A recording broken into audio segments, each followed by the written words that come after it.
छोट्या पडद्यावर हिंदी आणि मराठी मनोरंजन विश्वात आपला ठसा उमटवणारी अभिनेत्री संचिता उगले यांच्या निधनाची अत्यंत धक्कादायक बातमी समोर आली आहे। मिळालेल्या माहितीनुसार नालासोपारा पूर्वेकडील आचोळे गाव परिसरातील त्यांच्या राहत्या घरी त्या मृत अवस्थेत आढळल्या। प्राथमिक तपासानुसार ही आत्महत्येची घटना असल्याची माहिती समोर आली आहे। या घटनेनं संपूर्ण मनोरंजन विश्वात आणि त्यांच्या चाहत्यांमध्ये शोककळा पसरली आहे। घटनेची माहिती मिळताच स्थानिक पोलिसांनी तत्काळ घटनास्थळी धाव घेतली आणि तपास सुरू केलाय। सध्या या प्रकरणाचा सखोल तपास सुरू असून आत्महत्येमागचं नेमकं कारण अद्याप स्पष्ट झालेलं नाही। संचिता उगले या टेलिव्हिजन इंडस्ट्रीतील एक परिचित चेहरा होत्या। त्यांनी कुमकुम भाग्य, वागले की दुनिया यासारख्या लोकप्रिय हिंदी मालिकांमध्ये महत्त्वाच्या भूमिका साकारल्या होत्या।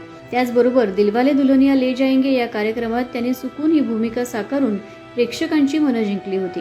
चित्रपट क्षेत्रातही त्यांनी आपली छाप उमटवली होती। छावा या चित्रपटात त्यांनी ताराबाईची भूमिका साकारली होती, जी प्रेक्षकांच्या विशेष लक्षात राहिली। त्यांच्या अचानक जाण्यानं सहकलाकार, मित्रपरिवार आणि चाहत्यांमध्ये मोठी पोकळी निर्माण झाली आहे। सोशल मीडियावर अनेकांनी त्यांना श्रद्धांजली अर्पण करत शोक व्यक्त केलाय। दरम्यान सहाय्यक पोलीस निरीक्षक विनोद बाग यांनी दिलेल्या माहितीनुसार या प्रकरणाचा तपास सुरू असून सर्व शक्यता तपासल्या जात आहेत। पोलिसांकडून पुढील तपासात नेमकं काय समोर येतं याकडे सर्वांचं लक्ष लागलंय। 2026 को आचोले पुलिस स्टेशन की जुडिक्शन में एक मामला सामने आया है।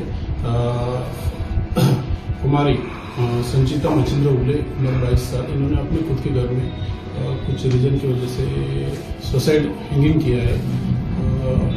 उस वजह से उनके पिताजी के मचिंद्र उगले इनके फिरियाद से गुन्हा दाखिल किया है। ये आकस्मिक 58/2026 दाखिल किया है और आगे का कार्रवाई चालू है। इन्वेस्ट पंचनामा कार्रवाई होगी और मरने का रीजन इन्वेस्टिगेशन में आगे समझ में आएगा, वो हिसाब से आगे का कार्रवाई होगा। सर, संचिता कुछ फिल्मों में भी काम कर चुके अभिनेत्री है कुछ? फिलहाल वो काम करती थी ऐसा समझ में आया है। फिलहाल रीजन क्या है आपने को इन्वेस्टिगेशन में समझना है। सर, कोई सुसाइड नोट वगैरह मिला है?